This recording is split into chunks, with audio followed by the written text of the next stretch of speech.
Hello. Today I want to introduce some really fundamental ideas to the subject of differential equations. In particular, I want to answer these three questions. What is a differential equation? What do we mean when we say a differential equation? What's a solution to a differential equation? And how can you visualize a differential equation, and as well as the solutions to that differential equation? So first of all, what is a differential equation? Well, that's just kind of exactly what it sounds like. It's a equation that has a derivative in it. So a differential equation, which we almost always abbreviate diffeq or just dE, right? So differential equation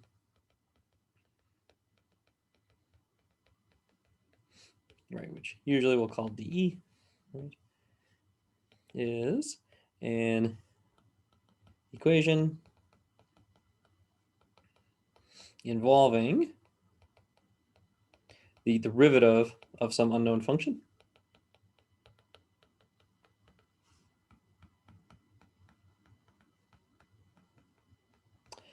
And one thing that I want to show you is that in your Calc 1 or your Calc 2 classes, you've actually solved tons of differential equations. You've been playing with these a lot. We just maybe didn't always call them differential equations. So for example, when, say back in Calc 2, very common problem, you would be told compute the antiderivative of, we'll do a kind of a easy one, let's say x squared, right? So compute the antiderivative of x squared. This is the same as saying solve the differential equation y prime equals x squared. This is two ways to say the same thing. So when you say integral symbol x squared dx, right, you're finding the indefinite integral of x squared. What does that mean? It means find an antiderivative of x squared. What's another way to say an antiderivative? Find me a function whose derivative is x squared. Well, now look at the differential equation. That's exactly what that says. Y is some unknown function, and we want the function whose derivative is x squared. There's a differential equation. Right? So that's one case where you've already been playing with differential equations. Maybe it just wasn't always called that, right? Now let's look at kind of a more maybe a little bit richer example. Here is an example of a natural law that you may have seen in maybe in chemistry or physics or other kind of natural sciencey classes. Newton's law of cooling.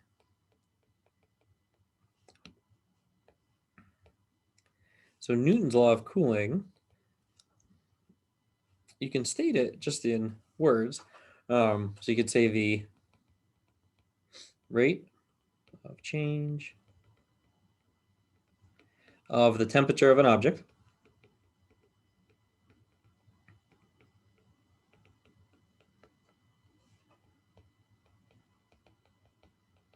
is proportional to the difference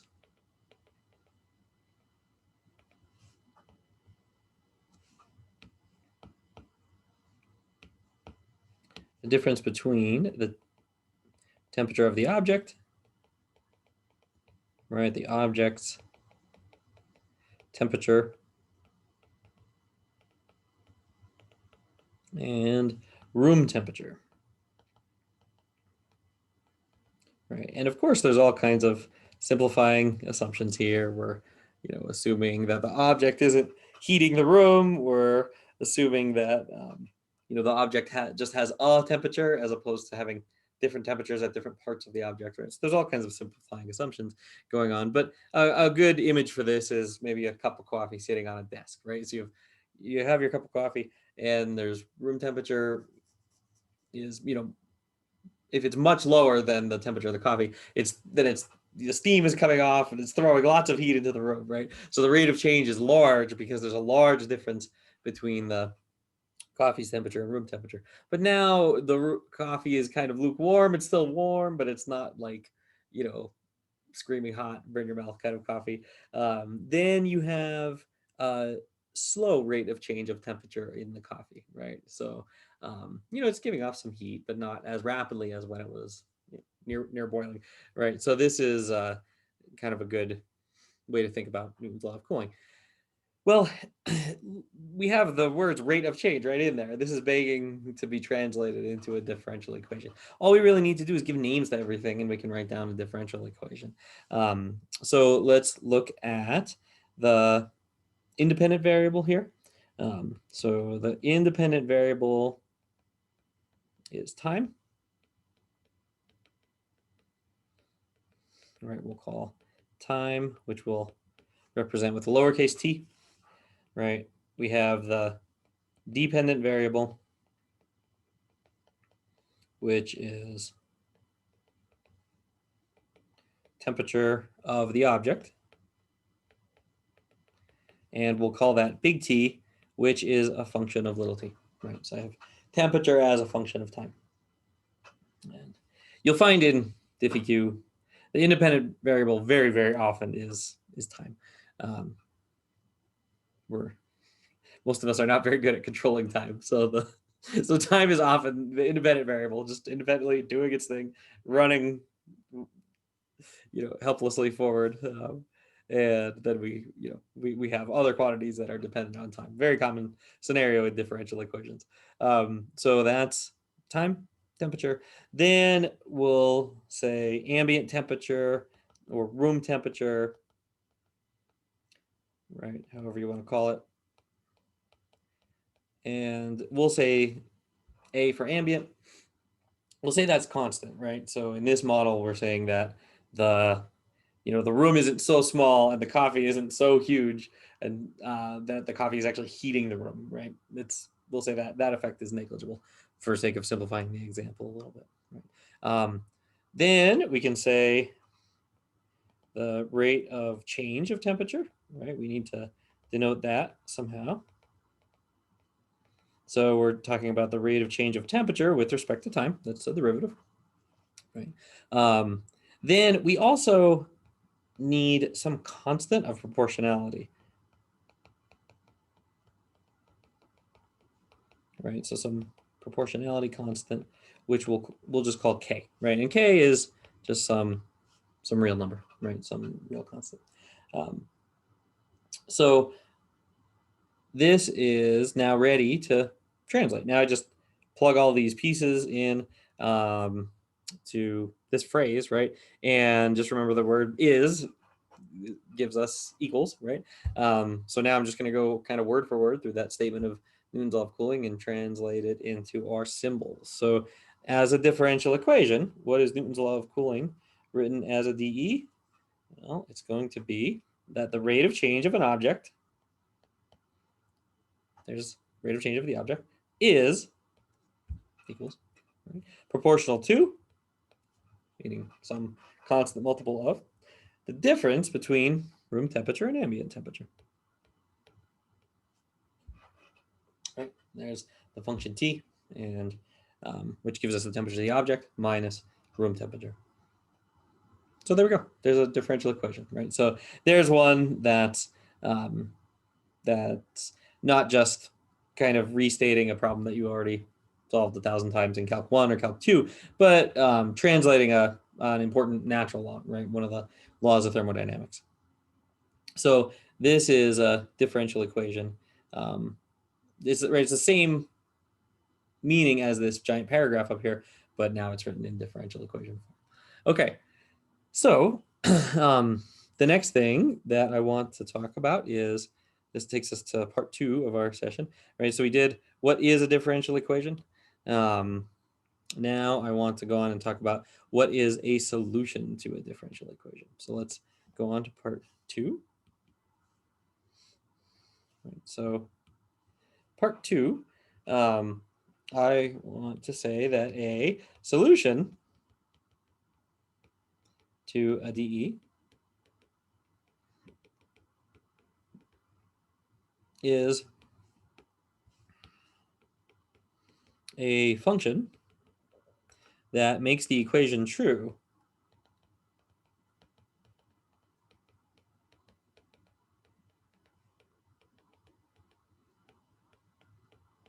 when you plug it in for the unknown.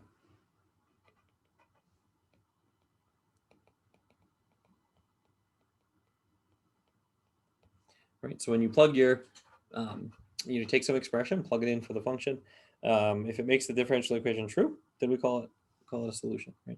Exactly the same as what a solution is, say in algebra, when you're solving an equation for some numerical value of x.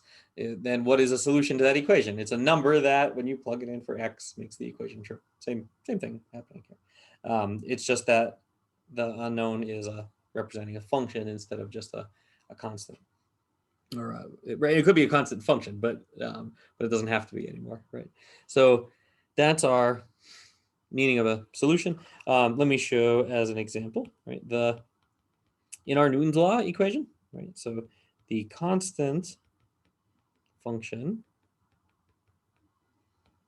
t of t equals a is a solution to our Newton's law equation. Right, to our Newton's law of cooling equation. This makes sense in terms of the model, because what does this mean? It means if your cup of coffee is already room temperature, the temperature of your coffee is ambient temperature, then it just stays there forever. Time keeps moving and your coffee never changes temperature. So it's sensible in terms of the model that this would be a solution, but then we can also check it by just plugging it in, right? So let's check by plugging it in.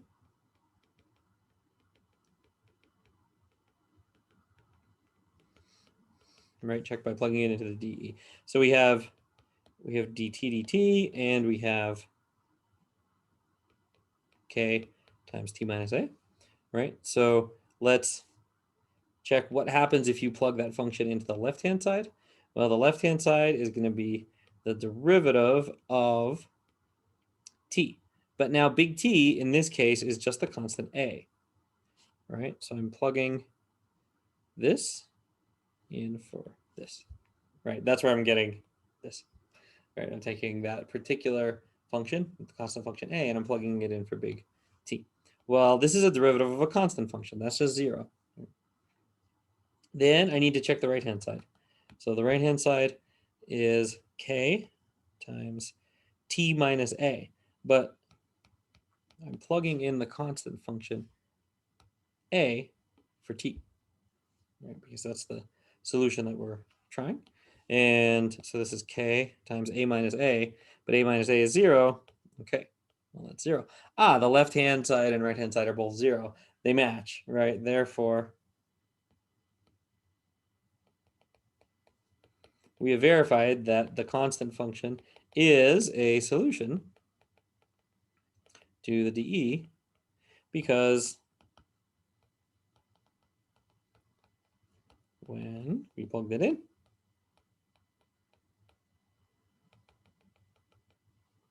the left-hand side equals the right-hand side. So they were both 0, right? So that checks that that is a valid solution to our differential equation.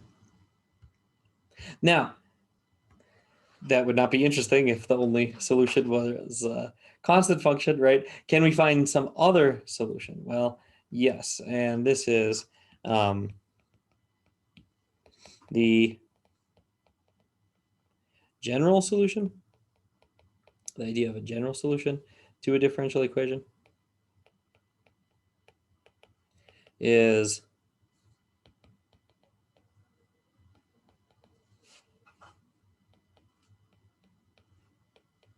just the solution set, the generic solution set.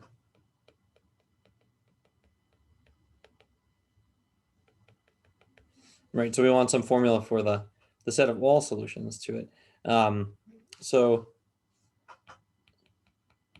I claim that to Newton's law of cooling, and I'm not showing you how I'm coming up with this. I'm just saying this, and then we can check it. So my claim is that if you take A plus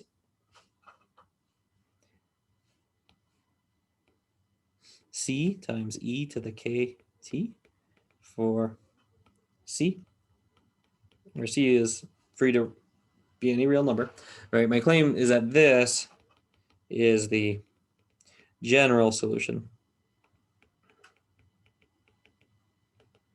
to Newton's law of cooling.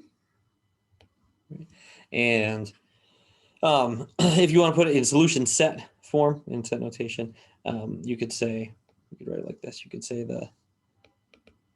right, as a set, you would write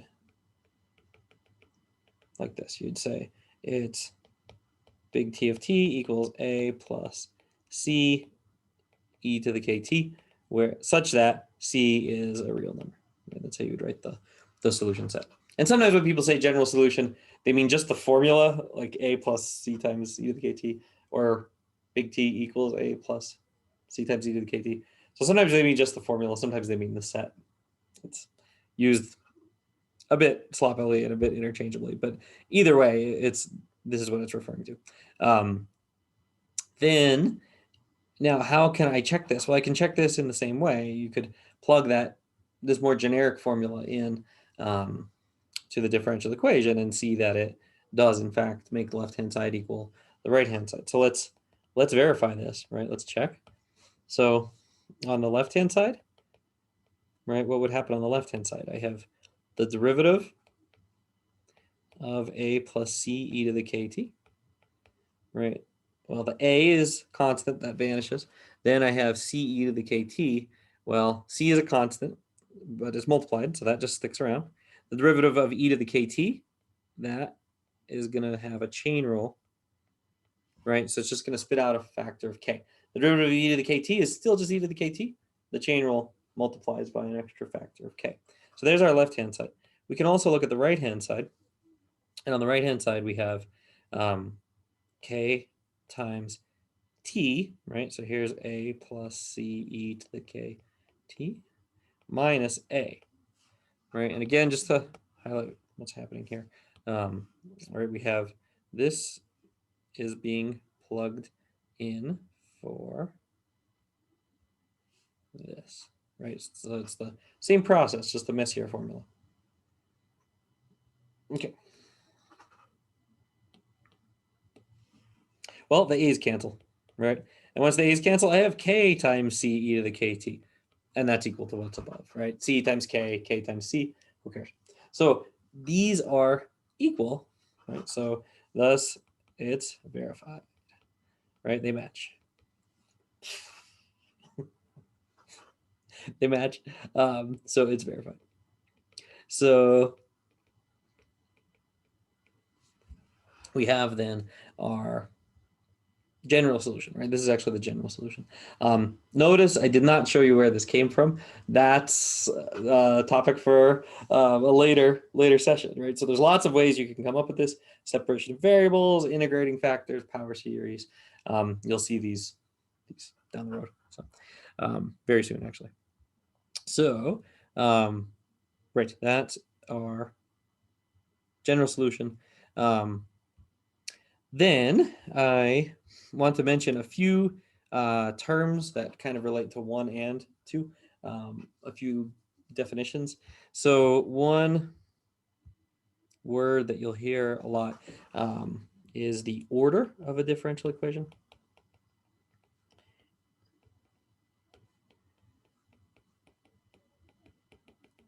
And the order of a differential equation is just the highest derivative appearing in it.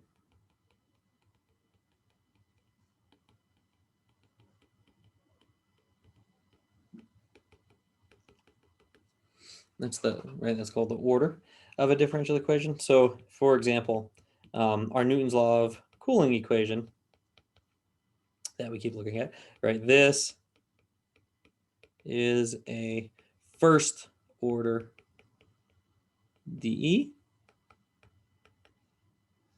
right? Because it has only a first derivative, right? It does not have a double prime anywhere, a triple prime, nothing like that, right? So that's an example of a first order differential equation, right?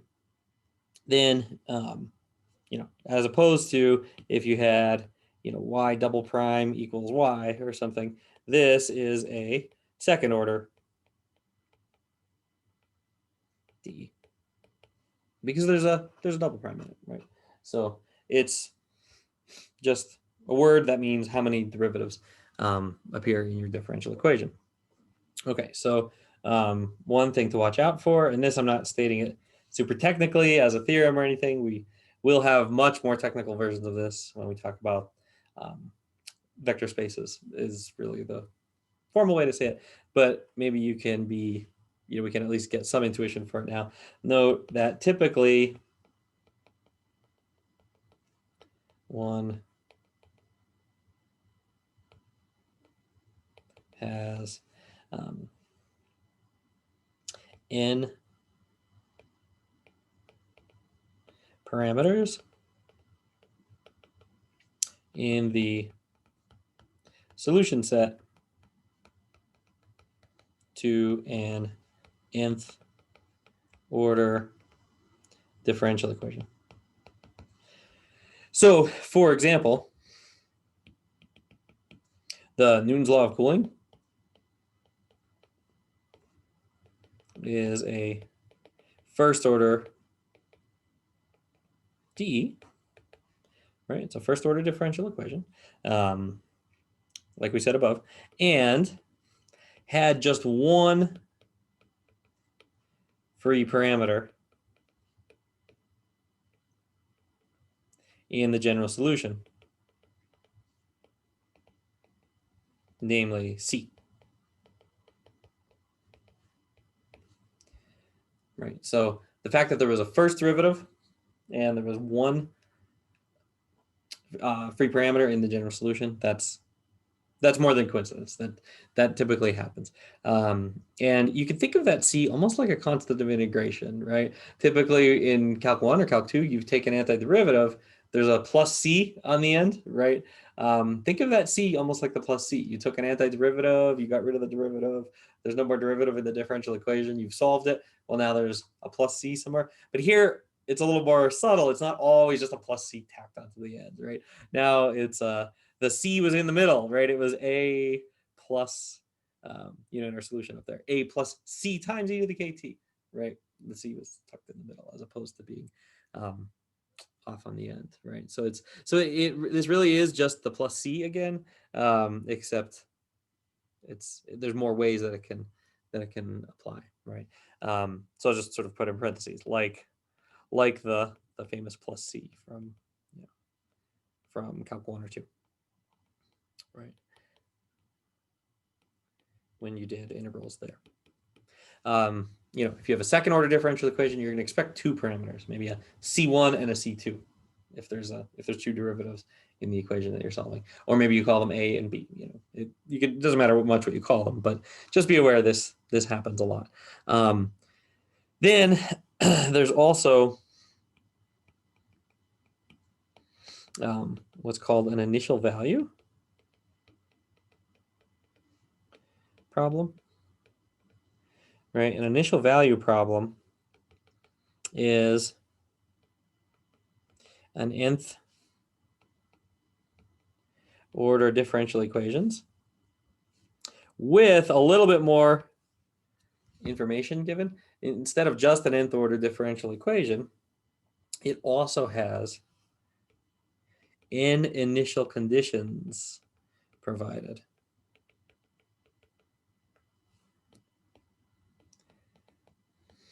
Right? And these initial conditions let you solve for the unknown parameters.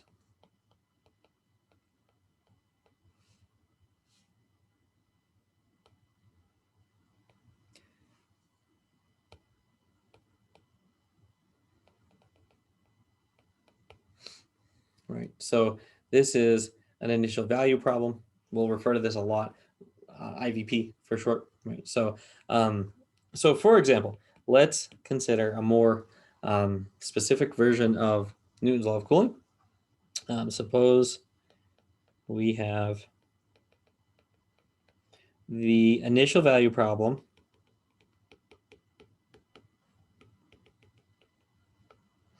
given by the differential equation. And I'm gonna actually put in some numbers now. So let's say we have 2 times t minus 10. So we'll say that's our differential equation. And initial condition, right? So IC, initial condition. Initial condition, let's say, is that t of 0 is 15. Okay. And if you have multiple initial conditions for a higher order equation, it is important that they all use the same input. Otherwise, it turns into something else called a boundary value problem, and the techniques that you need to solve it sometimes change drastically. But anyway, in this case, we only have one, so it doesn't matter too much. So this is our differential equation and our initial condition. So here I know that the general solution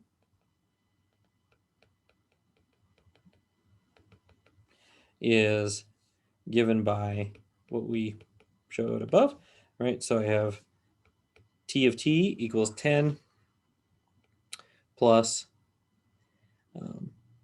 c e to the k t, right? So I'm just plugging in k equals 2 and a equals 10 from that equation to our general solution that we had before. And then what I can do is I can use the initial condition, right, to solve for c. So I can plug in now t of 0 into this, right? So I get 10 plus c times e to the 2 times 0, right? Well, this tells me that 15 equals 10 plus c, because e to the 0 is 1, right? So I get that c is just 5, right? So now I have, from that general solution, I have a specific solution, right?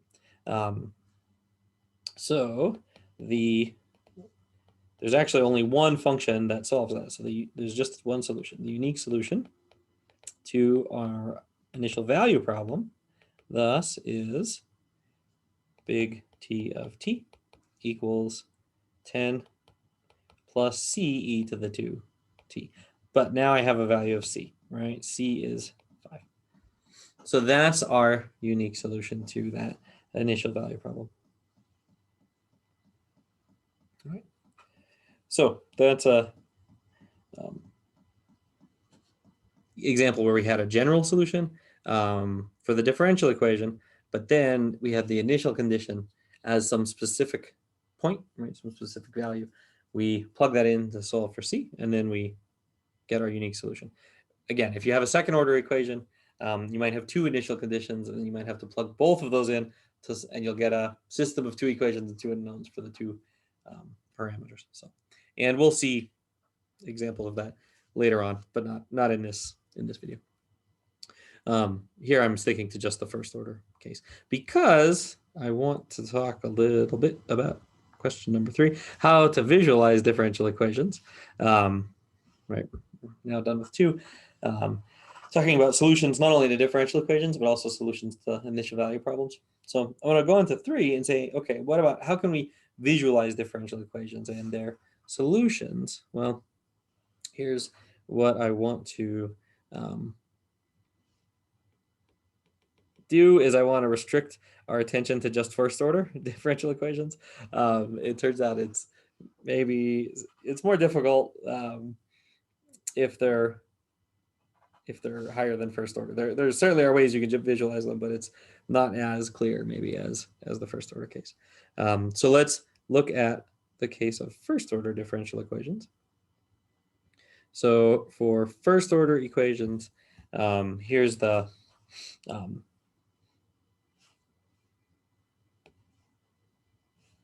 way that people typically visualize it, visualize an equation. So if you write your differential equation in the form dy dx equals, some pile of x's and y's over on the other side. This is often called normal form of a differential equation.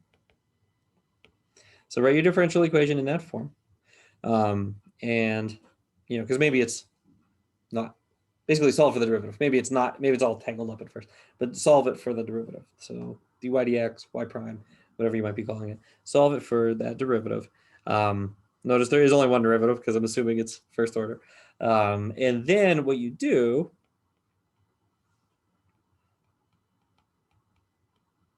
plot just a little mark, right, of slope f of xy at each point x comma y in the plane.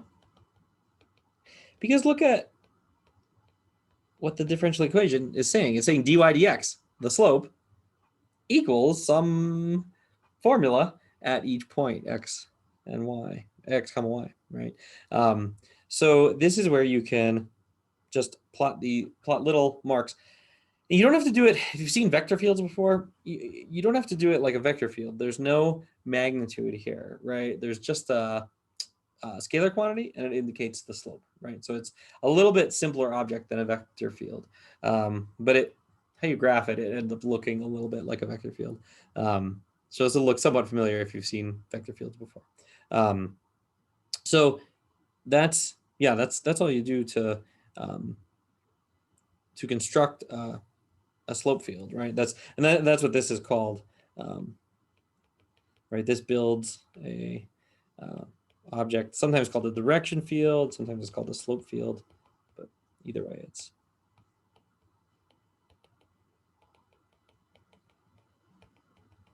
same thing, right? So let's look at this then, how solutions relate to this, right? So solutions to the differential equation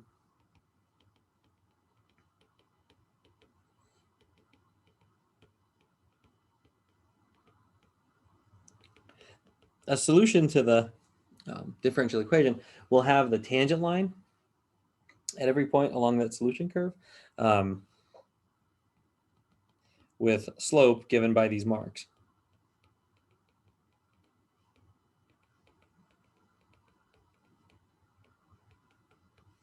Right, so that's how your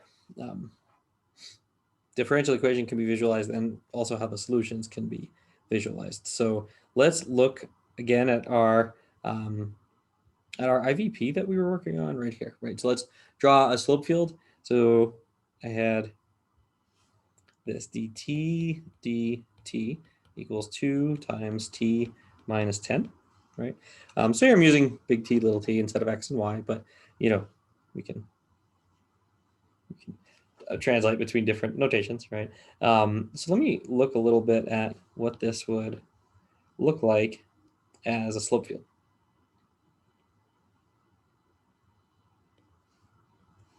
Right, so first let's draw the slope field. So what would I want to do here? Well, just kind of start plugging in some points. So this is the time axis. This is the temperature axis. So one thing you could do is you could notice if big T is 10, then slope is just 0, right? So plot all of those first. So here's 10 on the t-axis, right? So this is, let's actually go here, right? So let's say 10 on the t-axis. I'm going to draw marks that are horizontal. So all of the marks here are horizontal. Now let's say, let's pick another one. What if t is 9, right? Okay, well, if big T is 9, then what can I say? I can say that this is going to be negative 2, right? Because I have 2, then I'm going to take 9 minus 10 is minus 1, right? So here my slope is going to be negative 2, right?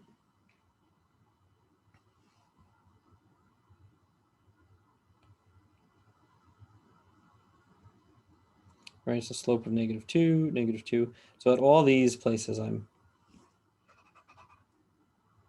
drawing a slope of negative 2, right? Then what if it's 8? Well, then I have dt is negative 4, right? So at 8, right at that mark 8, I have an even steeper negative slope, negative 4, negative, right? I like that. Then I can go the other way. What if t is 11? Well, if it's 11, I have 11 minus 10 is 1, right? So slope is now positive 2. Right, so I'm drawing a slope of positive 2.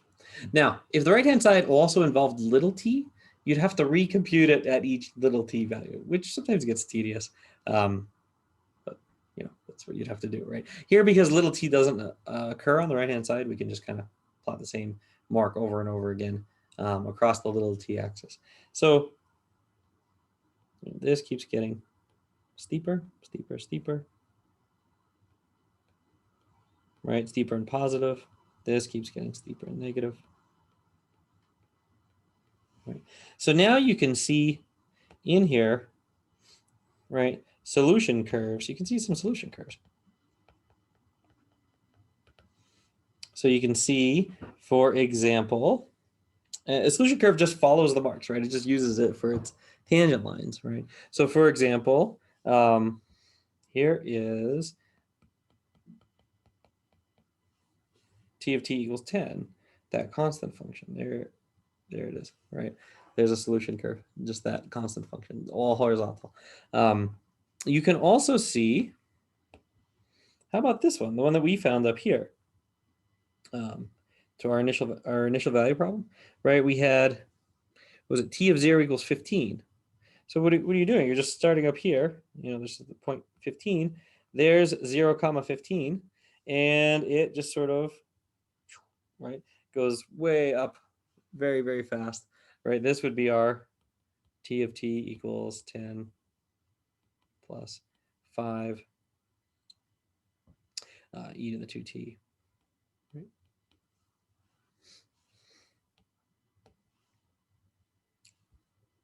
So there's also solution curves down here, right? You could have something down here that goes down and down, down, faster, faster, faster, right? So you pretty quickly you get the sense of what's happening here, what these solution curves look like, right? So if you start very, very close to this line, you might go out a little bit further, right? So this is sort of what these solution curves look like.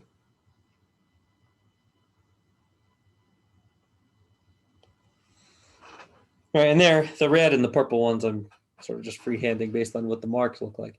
But so these are some different solution curves. So that's the way you want to picture differential equations. Imagine the visualization. Or imagine the slope field coming from the differential equation, gives you all those little marks, right? And then the initial condition. See, where was the initial condition? The initial condition was right here, this dot, right? That dot, 0 comma 15. That was our initial condition. So once you click that little dot, and then the solution curve follows the slope field. Right? So this is a nice way to picture differential equations. Now, what about back to Newton's law of cooling? There should be some red flags, right? These don't look like temperature functions for a cup of coffee sitting in the room, right? Your room is at temperature 10. Could the cup of coffee start at temperature 15, and then it just launches to infinity, right? And it just grows and grows and grows? No, of course not, right? This is very disturbing. So what happened? Did we solve incorrectly for Newton's law of cooling? Did I plot this incorrectly? What the heck happened? Well, here's the thing. The solution to the differential equation doesn't care what the sign is on K.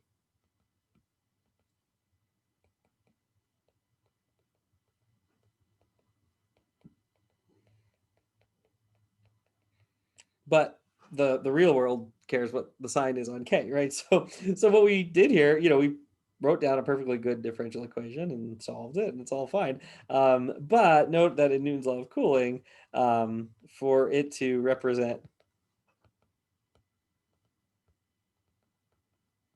a real world scenario,